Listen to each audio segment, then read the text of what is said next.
The finale of the 2020 season heads to upstate New York here at Watkins Glen International for the Indy Pro 2000s. We've gone 12 whole weeks, 3 ovals, and we end here at one of the most famed road courses in the United States. It hosts a variety of events. It's hosted IndyCar, NASCAR. This 3.3 mile layout, it's going to be using the full layout minus the butt stop or the inner loop.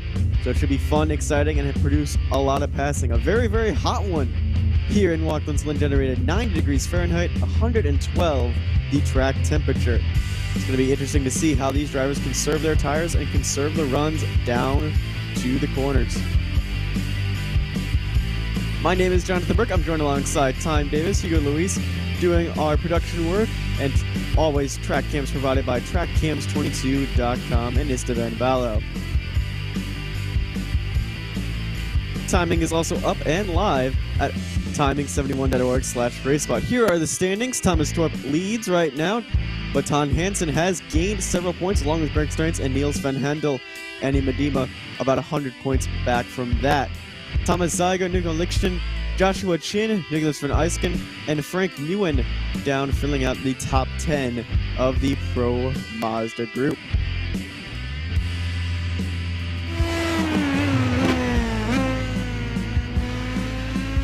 Cars are now on track. Looks like they're beginning their qualifying runs. Here comes the number 1 of Greg Seitz through the 3rd sector on his warm-up lap. This is where I can bring in my partner, Tom Davis. Tom, what are you expecting from this racetrack? We are a lot different than where we were last time at Richmond when we were broadcasting. How excited are you for this one? Oh, I'm so excited. So excited. Watkins Glen is a proper classic.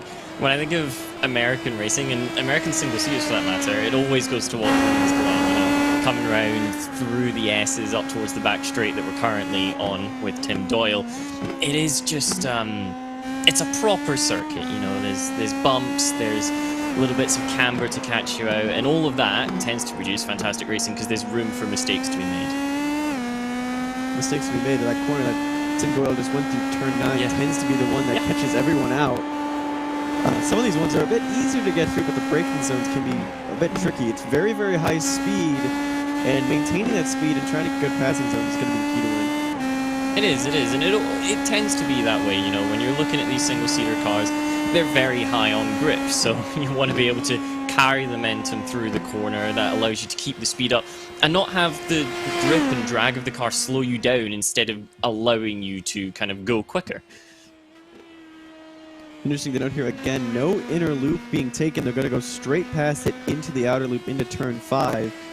So that gets rid of one passing opportunity, but that makes a huge passing opportunity going into that outer loop. Yeah, a huge opportunity comes later on as a result. You know, the inner loop's there, it slows you down. You come in, and it's an awkward overtaking opportunity at best, normally, because it narrows and you weave your way through the little chicane. Whereas when we go straight down towards the carousel, there's your big braking zone. You've slipstreamed all the way from turn 4, and then you can really look to make some aggressive moves.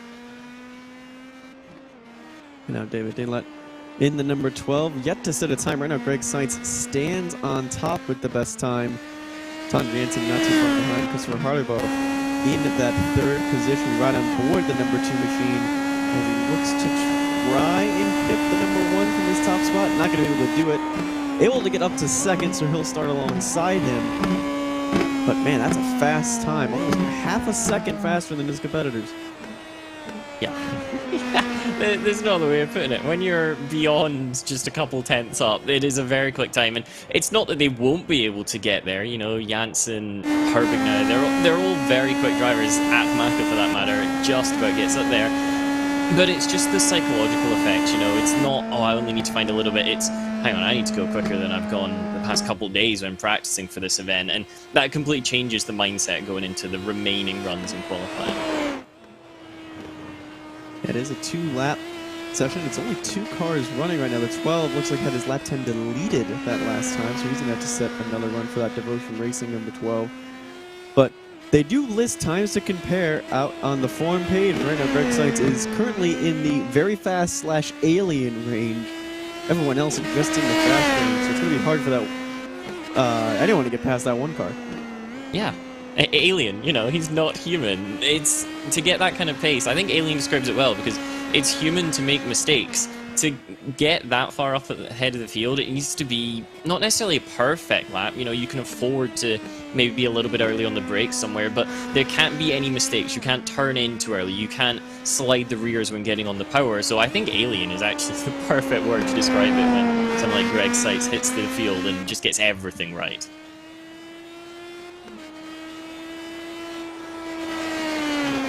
Yeah, we can see a little bit on our timing display. It's really in that first section of the track, turns 1, 2, 3, and 4, where he's gaining the most time in competitors. As here comes the 12. Looks like he'll just gonna take a start maybe at the rear of the field. It is a pretty large field as well this week, and 19 drivers registered for this event. All have qualified. Greg Seitz starts on that front row with almost half a second faster than number 8, Michaela Anita. Christopher Hardenboe in third position, Ton Jansen in fourth. Javier Sato in 5th, Lucas Cortez from Carolina in 6th, Christopher Wright from Florida in 7th, and Medina in position 8, row 4. Thomas Torp lines up 9th for our championship contender, Frank Nguyen in 10th, Sylvie Serpa in 11th, and Lucas Krantz in 12th. Arlen Glenowitz in 13th, Pavel Vasquez in 14th, Nicholas Pinger in 15th, and Thomas Zeigert lines up in 16th. 17th, Stefano Flagas, and 18th, Tim Doyle. Again, the 12 did not complete a lap time. We'll see if David Dedlot does line up for the grid, but almost a full field here of 19 cars should be really exciting. Yeah. And when there's more cars on track, there's more cars to be overtaken, and ultimately we love overtakes. So we're never going to complain with lots of cars being on our grid. Gives us lots to look at, probably makes our job a little bit harder in the commentary box, but ultimately it makes the leader's job harder because there's more people who want to get past him, and we love to see that sort of stuff. And the other interesting thing too is this is a top split. There was a split, so there is actually a second split here at Watkins Glen. So this is really kind of the cream of the crop of the community right now, as we have about a minute left in the gridding process. A handful of cars have gridded so far, but everyone else is currently waiting. It's going to be 20 laps, no pit stops or anything like that, no fuel strategy, just flat out racing. We will have one rolling start lap, so we'll go all the way around the track behind the pace car. And then when the pace car pulls off pit road, it will be Greg Seitz's field to command, and he can go whenever his heart desires. You know what I'm interested to see play out here? So we've got Greg Seitz, he's on pole, and he was commandingly on pole. Let's not kind of jerk around the fact. He was right there, and he was definitely the quickest. But he's currently third in the championship, only a handful of points away, so he's got that to worry about. The cars around him, you know, particularly Mikhail Atmaga, they don't have to worry about that. So, you know, if I was in that position, starting second on the grid, I'd be thinking, I'm just going to try it into turn 1, because ultimately I reckon Greg's going to back out of it. You know, he's got more on his mind, more to worry about. He has gotten the highest championship points gained from this week at 195 so far. Again, points are tallied by the community, and they have a whole page lining out top 5 finishers, positions gained and lost, most races completed. Greg Seitz second only on the most races completed list right now. In fact, many of these drivers in here are not either, so this is going to be a very interesting race to see some of these guys that are lesser experienced this week at Watkins Glen try and tackle this track. Yeah, and it comes back to what we were saying a second ago. When people are less experienced in the circuit, you know, they've done it less times, there's more chance that maybe they just go a little bit wide through this first section of the lap, which opens up overtaking as they go down the straight, or maybe they brake too late at the end of the straight. You know, these little things that you don't make mistakes with when you've done the most races out of anybody, but when you've not quite got that much experience and maybe the person behind you has a little bit more, then we start to see cat and mouse games develop, and they start to try and play off each other, play off each other's mistakes. They try to come back underneath because they've seen the late braking coming, or try and ride it around the outside because they can see a lack of confidence in the rear end. You know, that sort of stuff that we love to see. And to be honest, this series has provided every step of the way. It's been fantastic every single round that we've broadcast it. The reassuring thing for these guys, however, this is a top split, so most of these guys should be experienced enough here at Watkins Glen, although Watkins Glen tends to be a big favorite among newcomers to the track, especially those that prefer the oval side, that sometimes just kind of ride on over to the roadside every now and then, because it is a NASCAR course and an IndyCar course for a few years. So it is good to see 2 splits, and it's good to see a full field of 19. You know, it'll be interesting to see all the battles throughout. There was several battles last time out at our last road course, Interlagos, but even at Richmond we saw like tons of fighting throughout the midfield. Yeah, it's as tight as you like, you know. Even with the qualifying gap being around about 4/10, that disappears in the race, like we said, because other elements come into play, the pressure of the championship, whether or not you have to run a defensive line through turn 1, and that brings the second row of the grid into your fight. You know, all these things that you can't predict off of pure qualifying pace. This, if you're not aware, is referred to as the boot section. It was added in time for the 1971 Formula 1 Grand Prix here, I believe, and no guesses for guessing why it's called the... No prizes, sorry, for guessing why it's called the boot. It's because it looks like a boot. That's the toe down there, and you come up towards the heel where you turn up to rejoin the main circuit. I gotta say, I think I prefer Watkins Glen with the boot. It feels a bit more full. I don't know about you, but for me, you know, down when you join it, it offers an overtaking opportunity, and when you're coming out of it again, where they are just now, more overtaking opportunities, and for me, completes the circuit. Also makes it a little bit more of a driving circuit as well. The toe, the heel, and turn 9 as we're going through right now. All can be tricky and all can trip people up. We saw in the iRacing IndyCar series that was out here when they were doing all of the remote stuff. A few guys were caught out in turn 9. It is a tricky place to go through. And having that boot there, again, does complete the circuit. So it'll be interesting to see all the overtaking and fighting going through that section. So the pace car will be in this time by. We come down to turn 11, NASCAR turn 6. Lights are out, field is ready to go. The one of Greg Seitz is already trying to get away from the field, and he has a clear advantage over the 8 and the 2, and the 2 and the 8 are side by side at Tima and Hardbo as they head down into turn 1, 3 wide further behind them. As is Hardbo going to be able to hold the position? He does, shoving Atima a little bit wide, but now Tom Jansen trying to get to the inside as they head through the ends, and Greg Seitz is loving this. He's seeing his closest rivals fighting all for position. Atima looking in, looking outside. They're going to get a huge draft down this straightaway. Greg Seitz is kind of a sitting duck as we fan out now. Everyone seems to have made it around okay. One car did start from the pit lane. That is the 13. Has been out to the track. Seitz plays defensive, blocks the 2 as they head to the outer loop. 3 wide. And Tom Jansen is going to go underneath. Wide goes the 8. He touches the 2. The 2 slides into the wall, back onto the track, right back into the 8. Huge collision. And it looks like those are the only 2 cars involved at the moment. The 8 gets back around of Makil Atima as we get down into the boot section. Big fighting right here, but now Jansen can go after Seitz. Javier Sato, Lucas Cortez, and Christopher Wright have moved into the top 5 places, but that was a big impact, and that could have been disastrous for many guys in the field. It could have, because the 2 that are currently leading the field are your championship contenders. You know, they're right up there in it. Somehow, both of them managed to avoid it all, and now it's a straight fight, currently separated by less than 10 points, so it will come down to just who's in front on the road between these guys. Makil Atima has restarted and is still running on the track. Christopher Hardbo has had to toe to pit lane. And let's get a race spot replay right here of what happened. So they're going to go 3 wide down to the outer loop. Not recommended.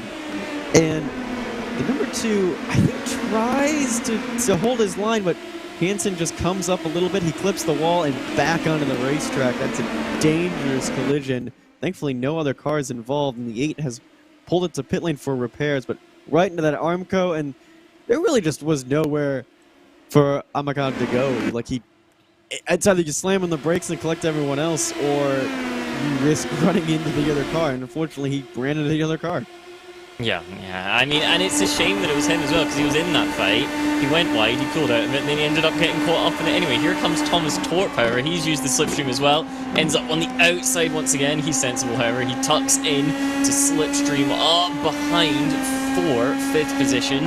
Not quite close enough, however, as they come into the boot. Difficult downhill braking zone, this one. Very easy to get a lock up on the unloaded front tyre, particularly due to the camber as well, but everybody's through there. No mistakes from these guys as they come up the hill once again at the toe. No mistakes from anybody up ahead, so no opportunities quite yet, but there might be one into turn number 8. A nice draft going up the hill, and it's a downhill braking session.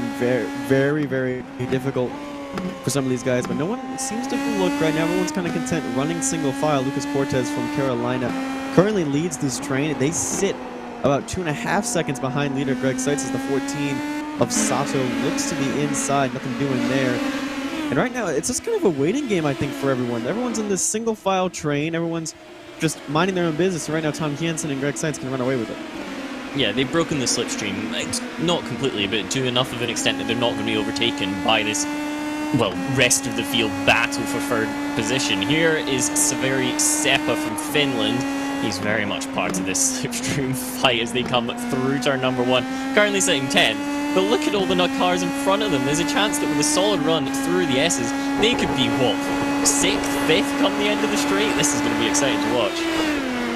I think everyone also saw what happened going into the outer loop with that collision in the upper place and was like, well, we're not going to go 3 wide through that section anymore.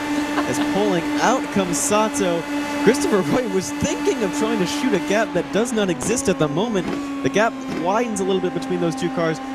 Sato and Cortez still side by side through the outer section. Thomas Torp looking to try and take advantage as we head down into the boot. Again, just like you said, tricky braking section. It looks like right now Javier Sato will hold the position. Lucas Cortez looking back, and he's going to try and get a good run into the toe. Not a really good passing area right here, but the more these guys fight at the head of this train, the further and further Hansen and Seitz become, from them. They're not going to be able to challenge really for those top 2 places. Cortez is running different lines to almost everybody else in this pack as well. You'll notice that the turning point for the number 10 so much later, just swooping in for a late apex, get the exit speed, and whilst that might not be the fastest route around the track, it'll probably be the fastest route to the next corner, which opens up those overtaking spots. Again, a little bit of a twitch on the rear, knows how important it is to fight back straight away, because Soto seems as if they've got a little bit of pace here, just edging away corner by corner. And Cortez needs to be within slipstream attack range to try and do exactly what Soto did to them on the last time around. And you mentioned, again, this line or this long train of cars, you get double, triple, quadruple slipstream almost from everyone that's still in line. So Medina, Geis, and Ewan and Seppa could easily jump a few places if we ride on board Thomas Torp, the number 11 from Scandinavia.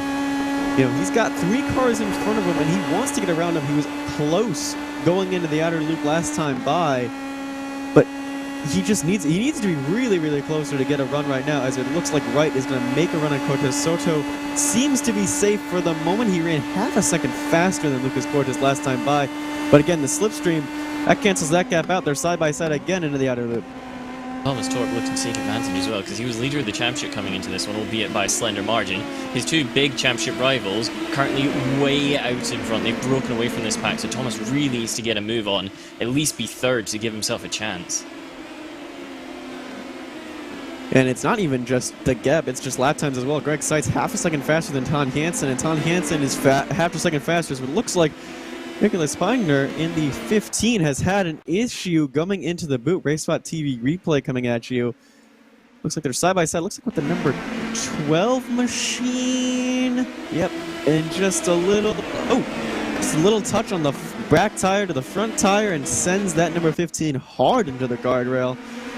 And that's unfortunately his race done. He's going to have to come into repairs. As now this mid-pack again fighting hard. There's 8 cars that could easily jump a handful of places here with just one good draft down the back straightaway. Yeah, and Soto hasn't managed to break away. As soon as he got to the front, he found the same problem that Cortez was having, where everybody else just got a little bit more straight line speed, and suddenly they're the slowest of this group that currently goes from 3rd down to around about 10th position, I believe. So it's not an easy position to be in for Javier, but he's going to need to do something about it as they'll swoop out onto the runoff to try and carry as much speed as possible, and we get to play a game of slipstream once again.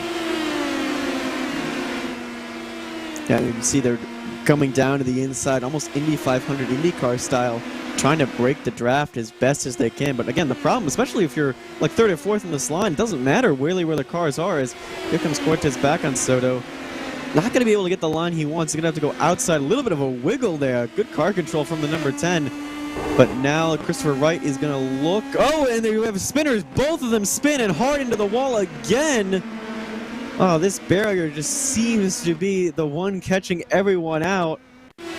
She rode on board for a split second. You see the 10 car go to the outside right here. I don't know if he's going to get loose or... Ooh. Just both of them individual spins, almost synchronized spinning right there from the 10 and the 14. And that unfortunately ends both of their chances right here. As you get, so the 10 car gets loose, rear end steps out, and Soto gets on the rumble strips in the grass. They both get on the grass following each other. And it's the exact same thing for both cars. They've just touched that rear left tire on the grass for a split second. It's lost the traction and around they've gone. Somehow they've managed to do it at the exact same point on the exact same lap when they were in fact very close together. That now puts Christopher Wright at the head of this battle, and Thomas Torp, he's there to pick up the pieces as ever, only 3/10 away from a podium position now. And he has the draft as well, but there's still cars behind this group, Medema, Gherkins, Nguyen, and Seppa, that are still in this line that can easily make some moves. Last time by, this group did improve its lap times, whereas Sainz and Hansen had slower times, but that gap, you know, this group is 6 seconds behind our leader, and Hansen hasn't really lost touch with Sainz, but is almost 2 seconds behind. It looks like Torp is going to look to the outside with right on board, and Medema, or not and Medema, excuse me, Lucas Gerson, he looks to the inside. What a move, and he's going to try and make it 3 wide into the outer loop. That was not recommended earlier. The 16 has to let out a little bit. Torp is going to try and hold as best he can on the outside, but the inside becomes, the outside becomes the inside. He's going to have the advantage heading into the boot. Right here, able to hold the position.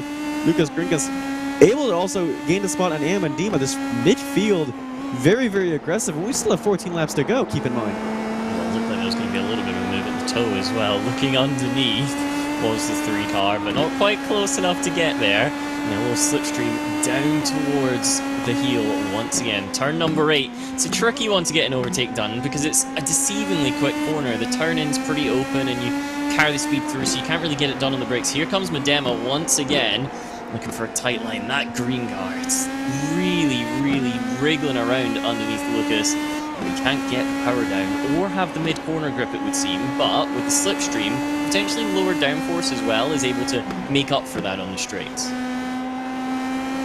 Lucas Gringas it's shown he has really good car control, and that bright green car, you know, green means go, and he's certainly going right now. He's moved all the way up into 5th place, and if again, the 16 and the 11 of Torp and Wright continue fighting, Gringas could be on for a nice podium position, or if both of our leaders have issues, but right now that seems to be not a problem, as right now they're all by themselves. Oh, Christopher Wright with a lovely run through the first part of the S's there. He's alongside before they've even come onto the straight, it would seem. That might actually not be fully advantageous as Torp then cuts across Fernando Alonso style to steal the line. And here comes the 3 car, getting involved in all of it on the run towards turn number 5. You'll have the shorter line, it's banked, so you might not be able to gain it necessarily, but that's wonderful, that is. That is textbook overtaken from 5th to 3rd in 1 corner. Textbook lick the stamp and send it, and now Lucas Gringas has moved all the way up into the 3rd position, and that bright green and blue machine showing that it is aggressive as we look back through this long train of cars.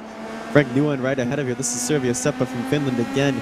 He's not been able to really move through this pack, but he's been able to keep the draft, and maybe he's just biding his time. Again, it is a long race. We still have 13 laps left.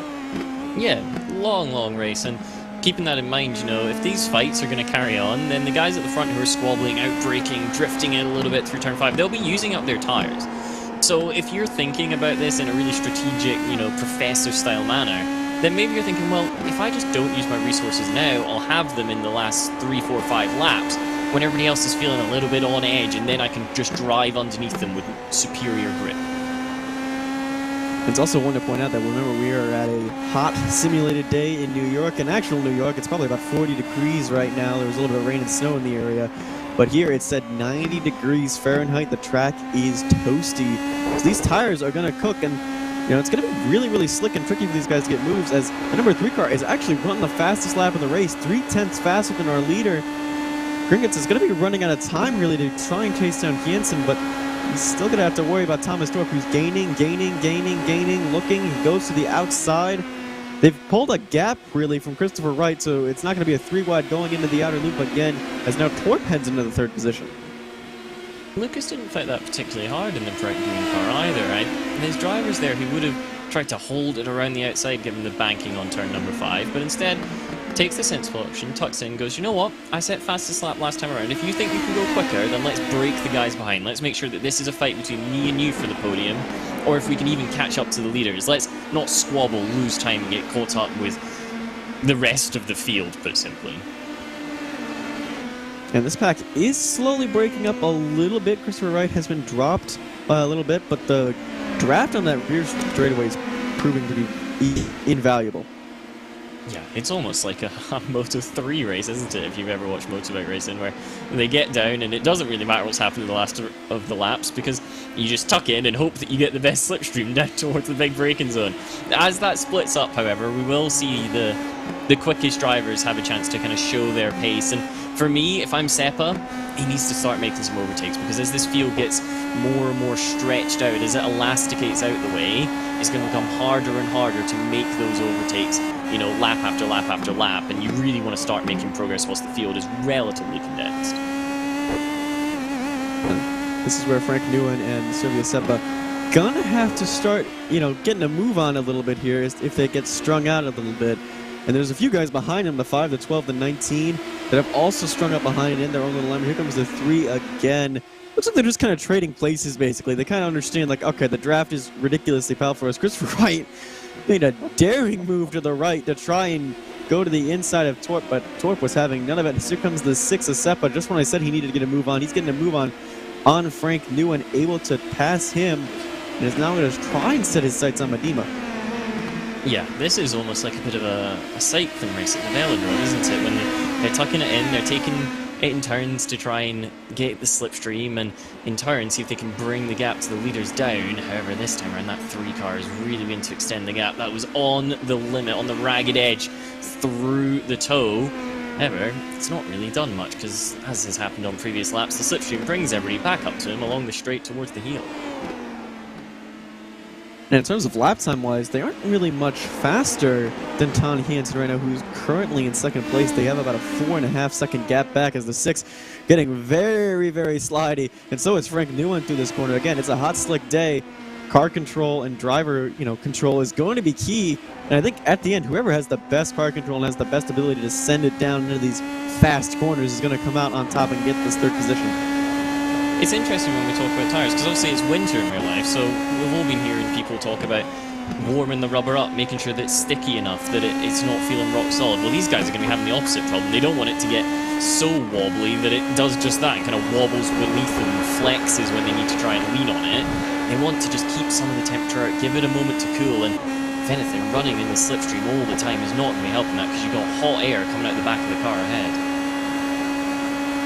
And hot air, and it also depends on the downforce you are running as well. This is an open series, so open setups are welcomed, and there's tons of setups you can get as Thomas Torp again switches for a 3rd position. They might also be trying to leapfrog each other down the straightaway. This is like a drafting kind of little strategy. You see this sometimes at the Indy Indianapolis Motor Speedway, where people get those drafts down in the corners, try and gain as much time as possible.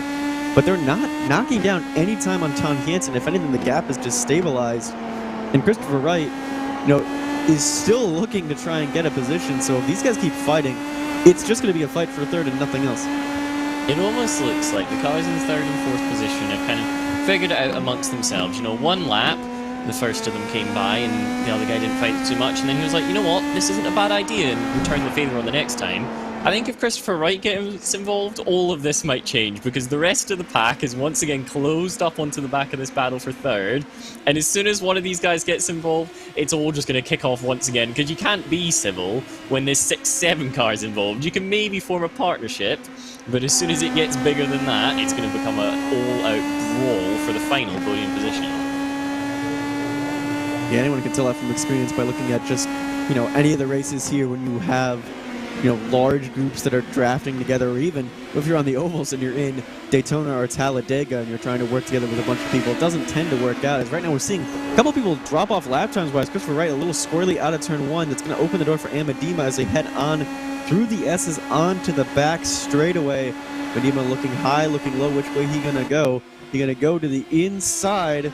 Comes the number 9, and here comes the 3 on the inside of Thomas Torp.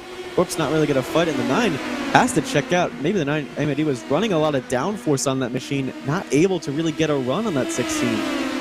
Yeah, she pulled out, had the speed, and then just kind of lost the overspeed, which is unusual to see. Normally the setups tend to be pretty constant between the cars, because they're all running the same base car, so there's probably a best setup. But in this case, Medem has gone for something clearly a little bit unorthodox, hoping that they can gain an advantage in one part of the track and use the slipstream to negate the disadvantage of running more downforce instead of gain the top speed.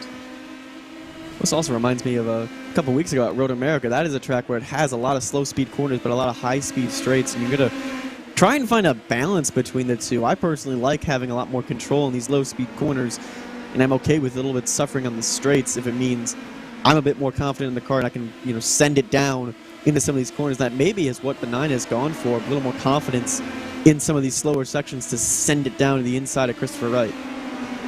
Yeah, it's very much a balance, because in this position, Medem is feeling great, you know. The slightly slower car in the straights that she's in is being negated by the fact that she's got the slipstream, so they can really close up and kind of gain the top line, the top end, rather, that they'd otherwise be missing. However, as soon as they get to the front of this pack, if they manage to get those overtakes done, you gotta feel that the 9 is going to be somewhat of a sitting duck, because they're not going to have the slipstream, and their car is not going to be particularly quick either.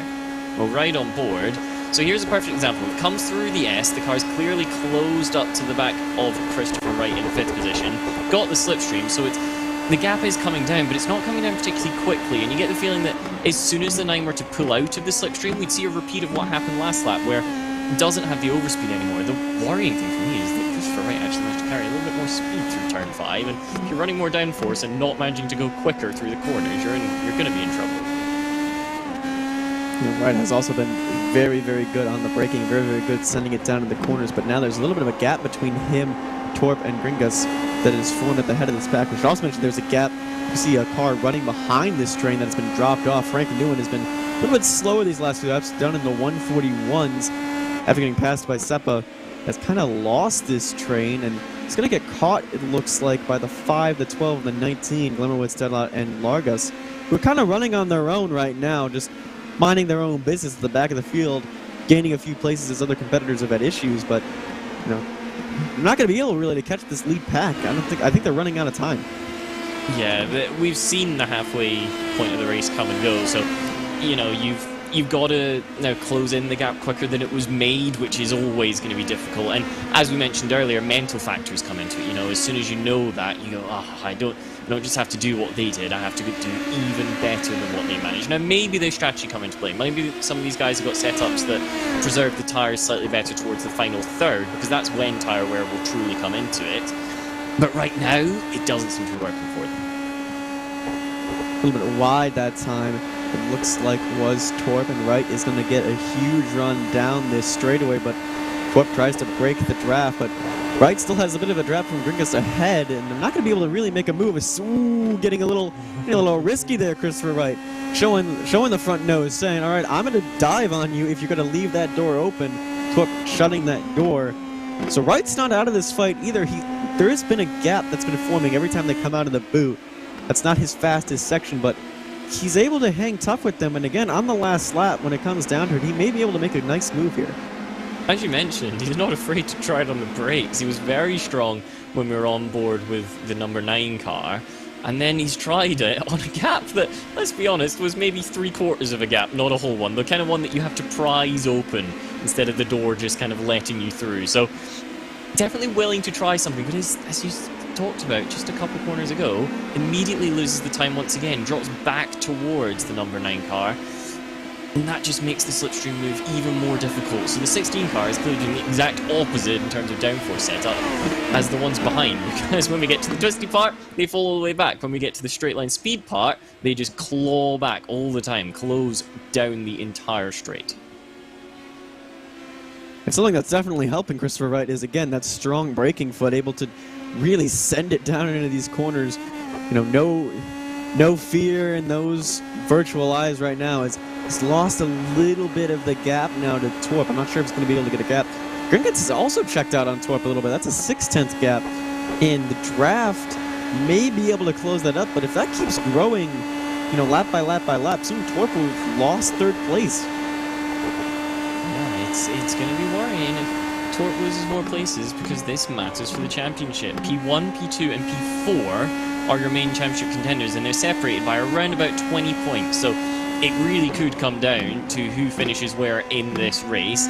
And for Torp, it's going to be crucial to get up, get past, to just maximise the chances of the scoring system that we have here in iRacing working in his favour, because at the moment, the championship is very much slipping away.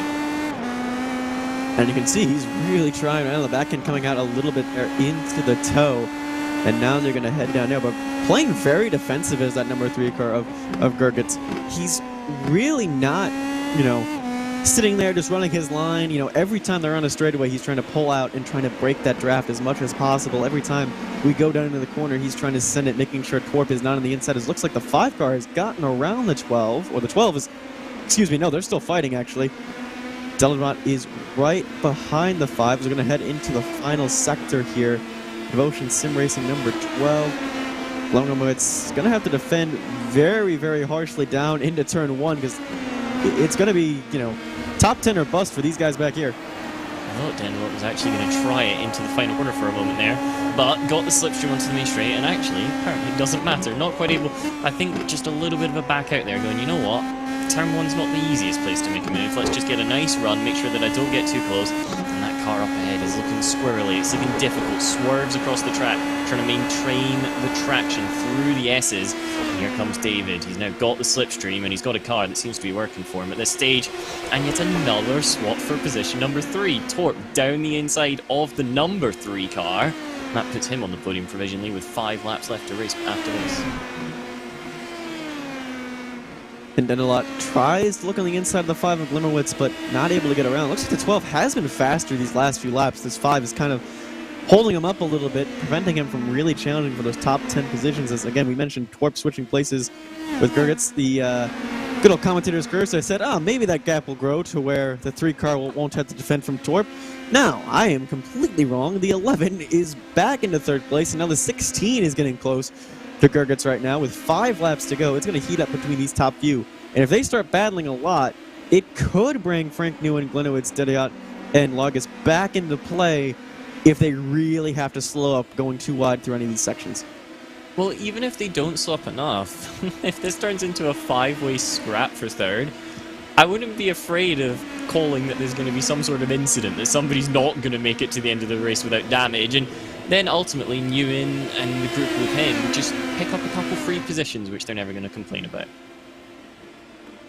And Frank Newen it's been a really good midfield car. He's been up there in the top, 5 or so in many of our broadcast races, but right now dropped off a little bit by this group. And looking through the S's, the 3 car looked a little bit squirrely, a little bit of a weird line actually through the S's. He's going to lose the draft of Torp a little bit, and he falls right into the hands of Christopher Wright. He's going to get a huge slipstream down the back straightaway, but they're all pulling close to each other. We see that there. That's Tom Hansen. He's checked out and has long been forgotten about really by this group, as we're going to go almost 3 wide. Wright thought about sending it down 3 wide. Gergitz goes down to the inside, able to take that 3rd position away from Torp. Wright looking to the outside. Medema now trying to get in this fight, and here comes Seppa. Yeah, you mentioned it. It's going to be a 5-way fight for this 3rd podium and 3rd and final podium position. Right, Christopher, he actually had a little bit of a look there coming into the boot. He just pulled out of the line for a second down towards the chute, and then decided, you know what, this probably isn't the best idea. There's time for me to get something else done. Medema's closing, however, uses the slipstream wonderfully. We know that car's using more downforce. Can she get on the brakes later? She can. On the inside, the line's been left a little bit open. No. Between the 2. Bit of contact right there. She got on the curb a little bit, did that 9 machine into Christopher Wright. They went, but no damage, no harm, no foul for that TNT Racing number 9. But back into the clutches of Seppa goes that 9 car. It was a daring move. It was a little bit of a risky move down there. This is not a ideal passing zone. There was a window, but it was just a very small one. Credit to Christopher Wright. You can see he has actually left 2 cars there, but Medema just gets up on the curb, slides back off it. That gives the car sideways momentum into the 16. They'll get away with that one, but this is the position you put yourself in when you run the high downforce setup. You can't get the simple move down on the straights. Instead, you've got to do the really tricky ones, and you can see that's just broken up this pack. Maybe now's the time for Thomas Torp to try and mount an assault, to try and get past and break away before inevitably Christopher Wright closes back up onto them once again. Here comes the move. Torp down the inside, and he will look like he's going to be able to get it done before the outer loop even comes in. We should shout out all the good car control we saw from all 3 of those drivers, the 16, the 9, and the 6. Seppa having to get very hard on the brakes in order to avoid any sort of collision. That was impressive driving from all three. It's right on board. Gerget's in the number 3 machine, this bright green and red blue. It's been one of the highlights of this race so far. He's been making good moves, aggressive moves, really smart driver. But Thomas Torp proving that he's still one of the classes of the Indy Pro 2000 field. But this fight's not over yet. We still have 3 laps left. Anyway, it's also one of the highlights in terms of colour scheme, isn't it? It's like looking into the sun with this paint job sometimes. But somebody in chat, actually, on YouTube raised an interesting point that I was going to bring up, but no, I tell you what, I'll give them credit. It's all about, do you actually want to be at the front of this battle when you come to the final lap? Now, a small mistake there from Lucas is that now he's got the work to do. He's got to try and close up onto Thomas Torp. But if they're right behind each other, the car behind is on 3rd position's gearbox, then we know that the slipstream move on that back straight is relatively simple. So there's a chance that you'd actually rather be the car doing the slipstreaming and try and get the move done into turn 5 rather than defending what seems like a very, very difficult spot. Again, I mentioned, kind of equating this to Daytona or Talladega for those oval folks, but do you want to be in the lead in the last lap is basically the question that's always asked in those places. And this is a similar place, that overtaking down into the outer loop is so easy to get done without that little inner loop bus stop, really, to kind of prevent that. As we look right now, 77 is going to look to the inside of Medema, able to get the move done. It looks like, is he going to be able to get clear?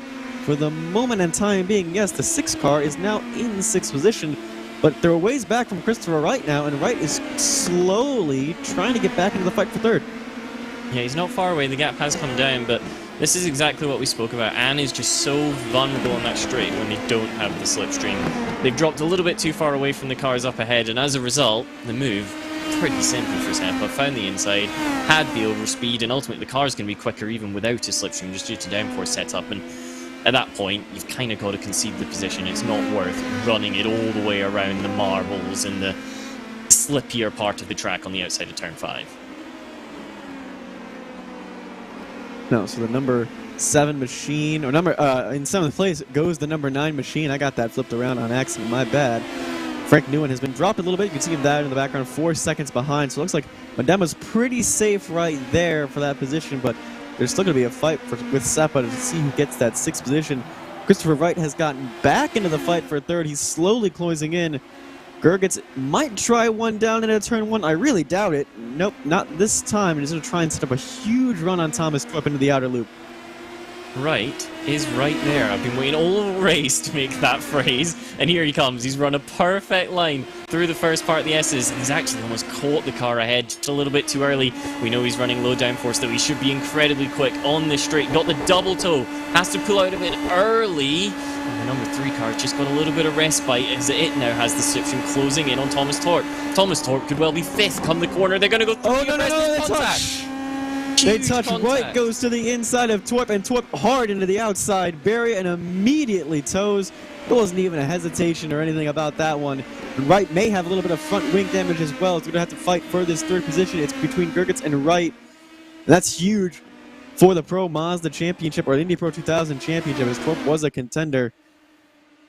Here's another look at it then. So Thomas Torp, you can see immediately, there comes the first of them, and there's Christopher Wright as well. Now, the 3 car needs to do something lest Christopher Wright get past. Christopher Wright has gone into the gap in the middle, and ultimately it was always going to close. Thomas Torp kind of caught out by somebody else's error there.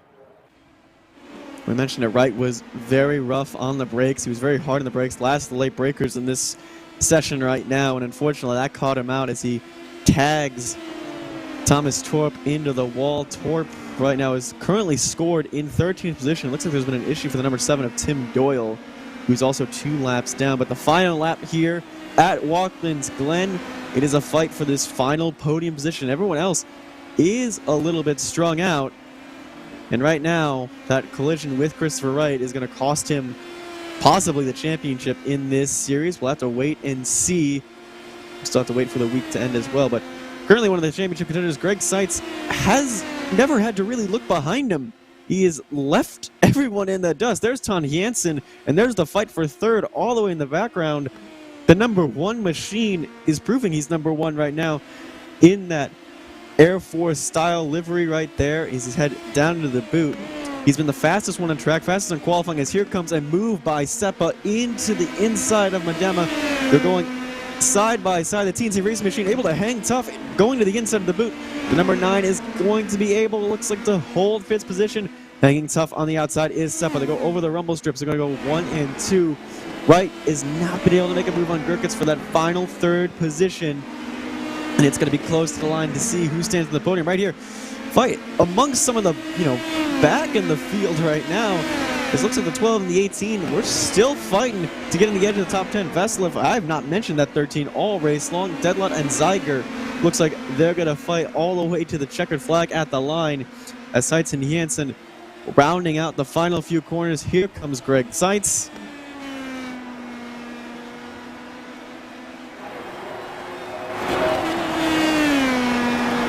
He is going to be able to win here at Watkins Glen. 5.2 seconds. Wasn't even close. We have a little bit of a spinner. The collision looks like the 13 of Pavel Vashilov has spun, and it looks like Seppa has been even to the line. Gerkitz holds on to the third position, and the final few places are still being fought for. Glenowitz will finish in the 9th position. Largus holds on to 8th. Deadlot falls all the way down to 10th, as here comes a RaceSpotTV replay right here. What happened to the 13 machine? Did Dendelot finally try and look to the inside, and did he cause a collision? He's right on the gearbox. 13 very defensive right there, and I think just loses it all on his own. Nice by David Deadlot not to cause a collision right there, but Vashlev will come home in that 12th position. Still one man on track running. That's Lucas Cortez, who was caught up in that earlier collision. But that was an exciting one, and for Greg Seitz and Todd Jansen, championship fight is still open, but it looks like for Thomas Torp it might be over. As we take a look at the results right here, Seitz again 5 seconds, not even a challenge for the lead.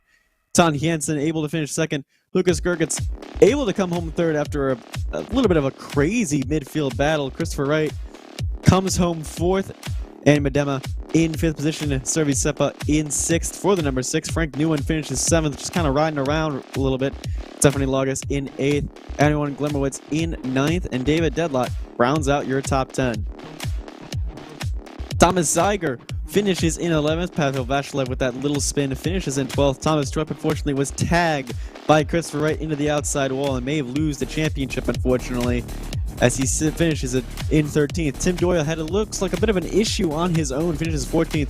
Mekala Atakma was involved in that first lap collision hard down to the inside. Lucas Cortez as well was involved in the collision heading into the boot, as well as Javier Soto.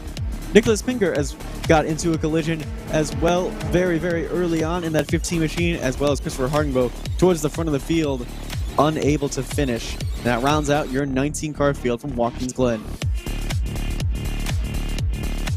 That was an exciting one. That was intense racing throughout the field, Tom, and my voice is a bit shot from that. Yeah, I don't blame you. It was very exciting. There was action all throughout the field, and how many different incidents did we see in that battle for third? There was the one on the first lap, and then we had the simultaneous spins, contact later on as well with one of your championship leaders. I mean, if you ask for something, if you're thinking, oh, I need to see an example of this so I can record a demo tape or something, just go look at this race, because it had absolutely everything. Yeah, drama all throughout the field, all throughout the, battle for third. And again, it's this section right here, coming out of the outer loop into turn 6. That was the problem section for a lot of these drivers. And we had the synchronized spinning, which was unfortunate, a little entertaining, but then we had that collision on turn in lap number 1, and it was just very difficult really to stay side by side coming out of that outer section without some sort of contact. Maybe it would have ended differently for Torp, Atema, Sato, Pinger, and Hardenboe had there been no contact there. But it's just really unfortunate for all those guys involved. It was hard fought racing really for all of them. Yeah, the corner at the end of the straight, it really encourages you to try and hang it out, because the banking is considerable. Now, cameras and sims, when you're looking from the sidelines, essentially, everything always gets tuned down a little bit, whereas when you go and stand there, you'll realize that the degrees on that thing it's a considerable number of them. It's a steep banking, which allows you to go high and carry speed as though you have at the speedways type circuits as we were a few weeks ago. And that just makes you want to go, yeah, I can carry the speed. You know, I can brake a little bit later and still hold it. And someone goes, you know what? I can go in that gap between those two cars. And we see incidents like we had time and time again. And it's not really any particular driver's fault. It's just a case of they're all going to want to end up on the same patch of tarmac on the exit. Josh will point out this little cute cooldown lap that we are getting a chance to see. David Dedlott, Thomas Seiger, and Arden Glimmerwoods. They fought hard amongst each other, although they were not on camera for a lot of this race, just because we were really focusing on that podium places. But cute little cooldown lap they're doing together. All these drivers fighting hard, 2 of them in the top 10. But we saw it could work. Medema was able to send one down on Savi Seppa and able to make it stick. It's just, again, that little grass section, those rumble strips. There's just little places you can get caught out and have huge accidents here. Yeah. It's an old school circuit here at Watkins Glen. It's not one of these modern day Formula 1 tracks where everything's flat, there's tons of runoff. It's a circuit, they drew it up and then they put it on top of what was already there. You know, it's not been particularly flattened, they just put tarmac on the hill. And it is fantastic because of that. And I tell you what, actually, if any of these 3 drivers that are currently on our screens are ever looking for sponsorship, show them this, because they've got a lot of camera time at the end of this one. Again, a cute little cooldown lap. Looks like Greg Seitz has already kind of left the server from a celebration from a win. Again, he really wasn't, you know, on any of these listings for podium positions or most positions gained so far this week. So a down performance like this, you know, definitely does him well in terms of the championship. Take a look again at our race results. You know, he finished 5 seconds ahead of Tony Hansen, and these 2 are championship contenders, but Thomas Torp was up there the entire time, and all 3 of them are ranked very, very highly.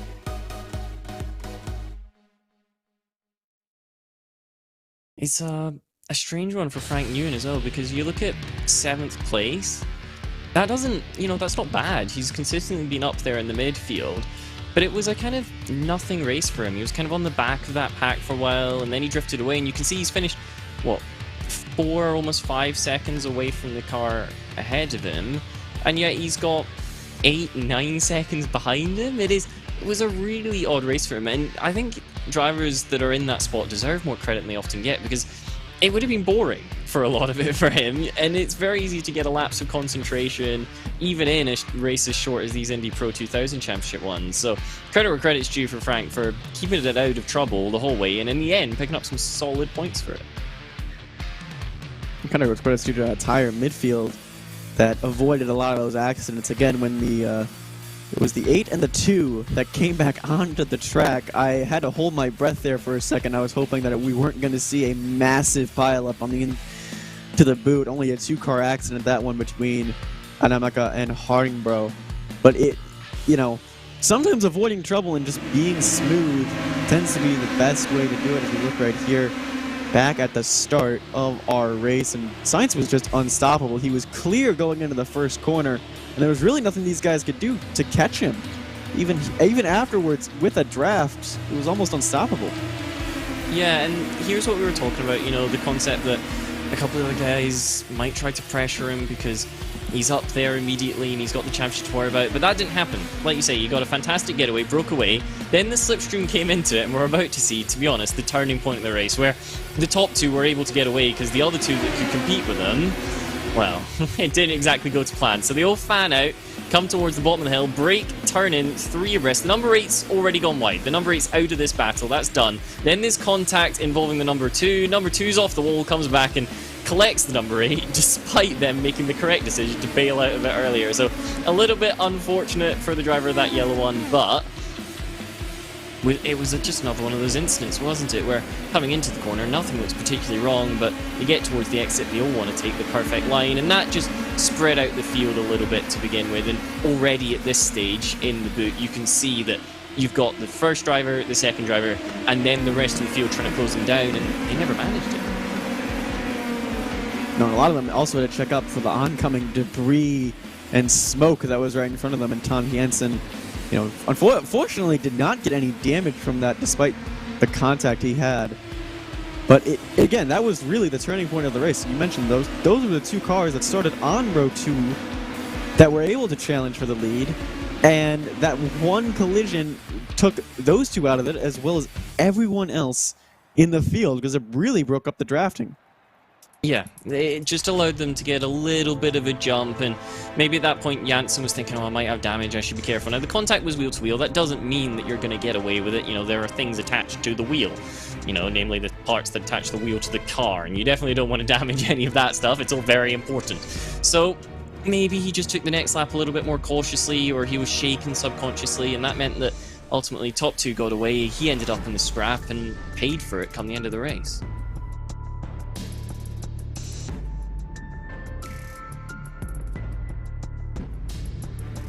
Yeah, and unfortunately, for some of these other guys that were fighting in that midfield, unfortunately for Thomas Torp getting involved in that accident towards the end with Christopher Wright, it was just a wing touch that Wright had going into the outer loop, and there was really nothing Torp could do. It was just kind of like Christopher's poor judgment, really, like going for that 3-wide gap that really, it was going to be a little bit hit and miss anyway. It was a 50-50 shot, and unfortunately the 50-50 ended up being, well, Torp got tagged and Wright was able to continue on. You could see it coming though, couldn't you? You know, Christopher Wright, he'd been looking on the brakes for almost the entire race, regardless of who was ahead of him.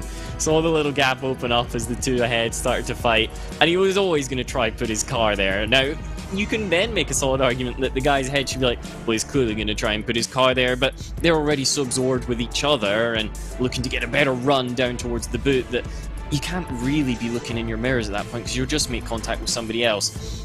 You knew Christopher Wright was going to try it, and when he went for it, it was very much a hold your breath moment, but it was predictable. And to an extent, maybe the guys ahead should have seen it coming, you know. I believe they had him try it earlier on previous laps in unconventional places as well. And then we saw the exact same thing that we saw early on in the race, where you got three-way into that. Eventually, they're going to want the same piece of tarmac. This time it happened slightly earlier, a little bit of a clip. And somehow, Christopher Wright got away without any wing damage, because it was completely on his front wing that the contact came, and normally that would cause something to break off, because it's not the most structurally strong part of the car. So that will wrap up our coverage here at Watkins Glen. If you're interested in seeing how the championship standings play out, go to the Indy Pro 2000 forum page. They'll be updated along with all sorts of stats and info. I am Jonathan Burke. Alongside me has been Tom Davis, Hugo Luis doing the camera work, and Instrument Balo providing TrackCam's 22 cameras for us to use. It was a very interesting, drama-filled, and awesome experience here at Watkins Glen. It's been a pleasure covering 4 of these races for this Indy Pro 2000 series.